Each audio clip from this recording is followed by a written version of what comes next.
जनवरी 2025 की साकार मुरली। मीठे बच्चे, तुम्हें विकर्मों की सजा से मुक्त होने का पुरुषार्थ करना है। इस अंतिम जन्म में सब हिसाब किताब चुकतो कर पावन बनना है। प्रश्न: धोखेबाज माया कौन सी प्रतिज्ञा तोड़वाने की कोशिश करती है? उत्तर: तुमने प्रतिज्ञा की है, कोई भी देहधारी से हम दिल नहीं लगाएंगे। आत्मा कहती है, हम एक बाप को ही याद करेंगे, अपनी देह को भी याद नहीं करेंगे। बाप देह सहित सबका संन्यास कराते हैं, परंतु माया यही प्रतिज्ञा तोड़वाती है। देह में लगाव हो जाता है। जो प्रतिज्ञा तोड़ते हैं उन्हें सजाएं भी बहुत खानी पड़ती है। गीत: तुम ही हो माता पिता तुम ही हो। ओम शांति। ऊंचते ऊंच भगवान की महिमा भी की है और फिर ग्लानि भी की है। अब ऊंचे ते ऊंच बाप खुद आकर परिचय देते हैं और फिर जब रावण राज्य शुरू होता है तो अपनी ऊंचाई दिखाते हैं। भक्ति मार्ग में भक्ति का ही राज्य है, इसलिए कहा जाता है रावण राज्य। वह राम राज्य, यह रावण राज्य। राम और रावण की भी भेंट की जाती है। बाकी वह राम तो त्रेता का राजा हुआ, उनके लिए नहीं कहा जाता। रावण है आधा कल्प का राजा। ऐसे नहीं कि राम आधा कल्प का राजा है, नहीं, यह डिटेल में समझने की बातें हैं। बाकी वह तो बिल्कुल सहज बात है समझने की। हम सब भाई भाई हैं। हम सबका वह बाप एक निराकार है। बाप को मालूम है इस समय हमारे सब बच्चे रावण की जेल में हैं। कामचिता पर बैठ सब काले हो गए हैं। यह बाप जानते हैं, आत्मा में ही सारी नॉलेज है ना। इसमें भी सबसे जास्ती महत्व देना होता है आत्मा और परमात्मा को जानने का। छोटी सी आत्मा में कितना पार्ट नुधा हुआ है जो बजाती रहती है। देह अभिमान में आकर पाठ बजाते हैं तो स्वधर्म को भूल जाते हैं। अब बाप आकर आत्म अभिमानी बनाते हैं, क्योंकि आत्मा ही कहती है कि हम पावन बने। तो बाप कहते हैं मामेकम याद करो। आत्मा पुकारती है, हे परम पिता, हे पतित पावन। हम आत्माएं पतित बन गए हैं, आकर हमें पावन बनाओ। संस्कार तो सब आत्मा में है ना। आत्मा साफ कहती है हम पतित बने हैं। पतित उनको कहा जाता है जो विकार में जाते हैं। पतित मनुष्य पावन निर्विकारी देवताओं के आगे जाकर मंदिर में उनकी महिमा गाते हैं। बाप समझाते हैं, बच्चे तुम ही पूज्य देवता थे। 84 जन्म लेते लेते नीचे जरूर उतरना पड़े। यह खेल ही पतित से पावन, पावन से पतित होने का है। सारा ज्ञान बाप आकर इशारे में समझाते हैं। अभी सबका अंतिम जन्म है, सबको हिसाब किताब चुकतू कर जाना है। बाबा साक्षात्कार कराते हैं। पतित को अपने विकर्मों का दंड जरूर भोगना पड़ता है। पिछाड़ी का कोई जन्म देकर ही सजा देंगे। मनुष्य तन में ही सजा खाएंगे, इसलिए शरीर जरूर धारण करना पड़ता है। आत्मा फील करती है हम सजा भोग रहे हैं। जैसे काशी कलवट खाने समय दंड भोगते हैं, किए हुए पापों का साक्षात्कार होता है। तब तो कहते हैं क्षमा करो भगवान, हम फिर ऐसा नहीं करेंगे। यह सब साक्षात्कार में ही क्षमा मांगते हैं। फील करते हैं, दुख भोगते हैं। सबसे जास्ती महत्व है आत्मा और परमात्मा का। आत्मा ही 84 जन्मों का पाठ बजाती है, तो आत्मा सबसे पावरफुल हुई ना। सारे ड्रामा में महत्व है आत्मा और परमात्मा का, जिसको और कोई भी नहीं जानते। एक भी मनुष्य नहीं जानता कि आत्मा क्या, परमात्मा क्या है। ड्रामा अनुसार यह भी होना है। तुम बच्चों को भी ज्ञान है कि यह कोई नई बात नहीं, कल्प पहले भी यह चला था। कहते भी हैं ज्ञान, भक्ति, वैराग्य, परंतु अर्थ नहीं समझते हैं। बाबा ने इन साधुओं आदि का संग बहुत किया हुआ है, सिर्फ नाम ले लेते हैं। अभी तुम बच्चे अच्छी रीति जानते हो कि हम पुरानी दुनिया से नई दुनिया में जाते हैं, तो पुरानी दुनिया से जरूर वैराग्य करना पड़े। इनसे क्या दिल लगानी है? तुमने प्रतिज्ञा की है, कोई भी देहधारी से दिल नहीं लगाएंगे। आत्मा कहती है हम एक बाप को ही याद करेंगे, अपनी देह को भी याद नहीं करेंगे। बाप देह सहित सबका संन्यास कराते हैं, फिर औरों की देह से हम लगाव क्यों रखें? कोई से लगाव होगा तो उनकी याद आती रहेगी, फिर ईश्वरीय याद आ न सके। प्रतिज्ञा तोड़ते हैं तो सजा भी बहुत खानी पड़ती है, पद भी भ्रष्ट हो जाता है।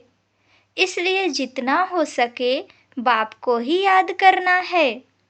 माया तो बड़ी धोखेबाज है, कोई भी हालत में माया से अपने को बचाना है। देह अभिमान की बहुत कड़ी बीमारी है। बाप कहते हैं अब देही अभिमानी बनो। बाप को याद करो तो देह अभिमान की बीमारी छूट जाए। सारा दिन देह अभिमान में रहते हैं, बाप को याद बड़ा मुश्किल करते हैं। बाबा ने समझाया है हथ कार डे दिल यार डे। जैसे आशिक मासुक धंधा आदि करते भी अपने माशुक को ही याद करते रहते, अब तुम आत्माओं को परमात्मा से प्रीत रखनी है तो उनको ही याद करना चाहिए ना। तुम्हारी एम ऑब्जेक्ट ही है कि हमको देवी देवता बनना है, उसके लिए पुरुषार्थ करना है। माया धोखा तो जरूर देगी, अपने को उनसे छुड़ाना है, नहीं तो फंस मरेंगे, फिर ग्लानि भी होगी, नुकसान भी बहुत होगा। तुम बच्चे जानते हो कि हम आत्मा बिंदी हैं, हमारा बाप भी बीज रूप नॉलेजफुल है। यह बड़ी वंडरफुल बातें हैं। आत्मा क्या है, उसमें कैसे अविनाशी पाठ भरा हुआ है, इन गुह्य बातों को अच्छे अच्छे बच्चे भी पूरी तरह नहीं समझते हैं। अपने को यथार्थ रीति आत्मा समझें और बाप को भी बिंदी समझ याद करें। वह ज्ञान का सागर है, बीज रूप है, ऐसा समझ बड़ा मुश्किल याद करते हैं। मोटे ख्यालात से नहीं, इनमें महीन बुद्धि से काम लेना होता है। हम आत्मा हैं, हमारा बाप आया हुआ है, वह बीज रूप नॉलेजफुल है, हमको नॉलेज सुना रहे हैं। धारणा भी मुझ छोटी सी आत्मा में होती है। ऐसे बहुत हैं जो मोटी रीति सिर्फ कह देते हैं आत्मा और परमात्मा, लेकिन यथार्थ रीति बुद्धि में आता नहीं है। ना से तो मोटी रीति याद करना भी ठीक है, परंतु वह यथार्थ याद जास्ती फलदायक है। वह इतना ऊंच पद पा नहीं सकेंगे, इसमें बड़ी मेहनत है। मैं आत्मा छोटी सी बिंदु हूँ, बाबा भी इतनी छोटी सी बिंदु है, उसमें सारा ज्ञान है। यह भी यहाँ तुम बैठे हो तो कुछ बुद्धि में आता है, लेकिन चलते फिरते वह चिंतन रहे सो नहीं, भूल जाते हैं। सारा दिन वही चिंतन रहे, यह है सच्ची सच्ची याद। कोई सच बताते नहीं है कि हम कैसे याद करते हैं। चाट भल भेजते हैं, परंतु यह नहीं लिखते कि ऐसे अपने को बिंदी समझ और बाप को भी बिंदी समझ याद करता हूँ। सच्चाई से पूरा लिखते नहीं हैं। भल बहुत अच्छी अच्छी मुरली चलाते हैं, परंतु योग बहुत कम है। देह अभिमान बहुत है। इस गुह्य बात को पूरा समझते नहीं, सिमरन नहीं करते हैं। याद से ही पावन बनना है। पहले तो कर्मातीत अवस्था चाहिए ना, वही ऊंच पद पा सकेंगे। बाकी मुरली बजाने वाले तो ढेर हैं, लेकिन बाबा जानते हैं योग में रह नहीं सकते। विश्व का मालिक बनना कोई मासी का घर थोड़े ही है। वह अल्पकाल के मर्तबे पाने के लिए भी कितना पढ़ते हैं। सोर्स ऑफ इनकम अब हुई है। आगे थोड़े ही बैरिस्टर आदि इतना कमाते थे, अभी कितनी कमाई हो गई है। बच्चों को अपने कल्याण के लिए एक तो अपने को आत्मा समझ यथार्थ रीति बाप को याद करना है, और त्रिमूर्ति शिव का परिचय औरों को भी देना है।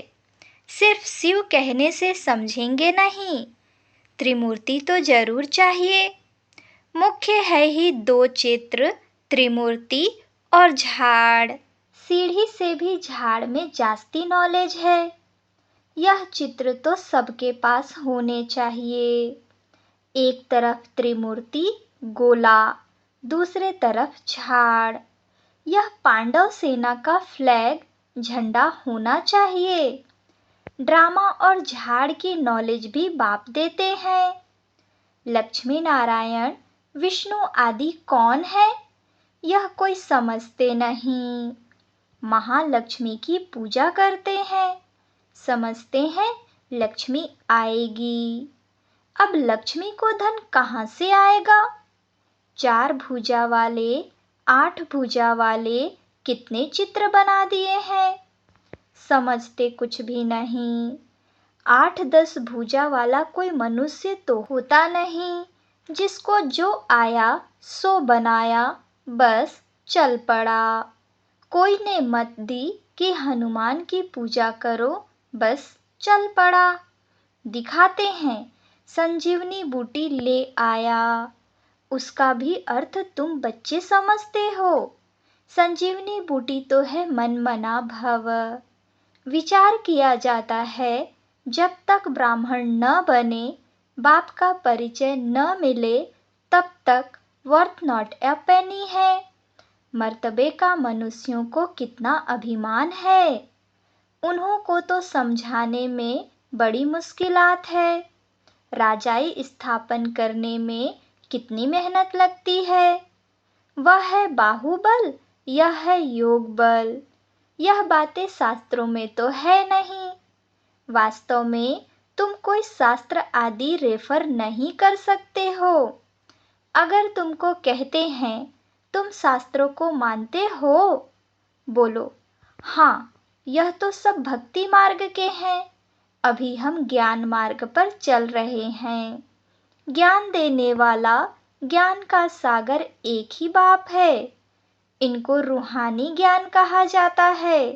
रूह बैठ रूहों को ज्ञान देते हैं। वह मनुष्य मनुष्य को देते हैं। मनुष्य कभी स्पिरिचुअल नॉलेज दे न सकें। ज्ञान का सागर, पतित पावन, लिबरेटर, सद्गति दाता एक ही बाप है। बाप समझाते रहते हैं यह करो। अब देखो शिव जयंती पर कितना धमचक्र मचाते हैं। ट्रांसलाइट के चित्र छोटे भी हों, जो सबको मिल जाए। तुम्हारी तो है बिल्कुल नई बात, कोई समझ न सके। खूब अखबारों में डालना चाहिए, आवाज करना चाहिए। सेंटर्स खोलने वाले भी ऐसे चाहिए। अभी तुम बच्चों को ही इतना नशा नहीं चढ़ा हुआ है। नंबरवार पुरुषार्थ अनुसार समझाते हैं। इतने ढेर ब्रह्मा कुमार कुमारियां हैं। अच्छा, ब्रह्मा का नाम निकाल, कोई का भी नाम डालो। राधे कृष्ण का नाम डालो। अच्छा, फिर ब्रह्मा कुमार कुमारियां कहाँ से आएंगे? कोई तो ब्रह्मा चाहिए ना, जो मुख वंशावली बीके हो। बच्चे आगे चलकर बहुत समझेंगे। खर्चा तो करना ही पड़ता है। चित्र तो बड़े क्लियर है। लक्ष्मी नारायण का चित्र बहुत अच्छा है। अच्छा, मीठे मीठे सिकिलधे, सर्विसेबल, आज्ञाकारी, फरमानबरदार, नंबरवार पुरुषार्थ अनुसार बच्चों प्रति माता पिता बाप दादा का याद प्यार और गुड मॉर्निंग। रूहानी बाप की रूहानी बच्चों को नमस्ते। धारणा के लिए मुख्य सार। पहली पॉइंट, कर्मातीत बनने के लिए बाप को महीन बुद्धि से पहचान कर यथार्थ याद करना है। पढ़ाई के साथ साथ योग पर पूरा अटेंशन देना है। दूसरी पॉइंट, स्वयं को माया के धोखे से बचाना है। कोई की भी देह में लगाव नहीं रखनी है। सच्ची प्रीत एक बाप से रखनी है। देह अभिमान में नहीं आना है। वरदान, ब्रह्म मुहूर्त के समय वरदान लेने और दान देने वाले बाप समान वरदानी महादानी भव। ब्रह्म मुहूर्त के समय विशेष ब्रह्मलोक निवासी बाप ज्ञान सूर्य की लाइट और माइट की किरणें बच्चों को वरदान रूप में देते हैं। साथ साथ ब्रह्मा बाप भाग्य विधाता के रूप में भाग्य रूपी अमृत बांटते हैं। सिर्फ बुद्धि रूपी कलश अमृत धारण करने योग्य हो। किसी भी प्रकार का विघ्न या रुकावट न हो तो सारे दिन के लिए श्रेष्ठ स्थिति व कर्म का मुहूर्त निकाल सकते हो, क्योंकि अमृत वेले का वातावरण ही वृत्ति को बदलने वाला होता है। इसलिए उस समय वरदान लेते हुए दान दो, अर्थात वरदानी और महादानी बनो। स्लोगन, क्रोधी का काम है क्रोध करना और आपका काम है स्नेह देना। अच्छा, ओम शांति।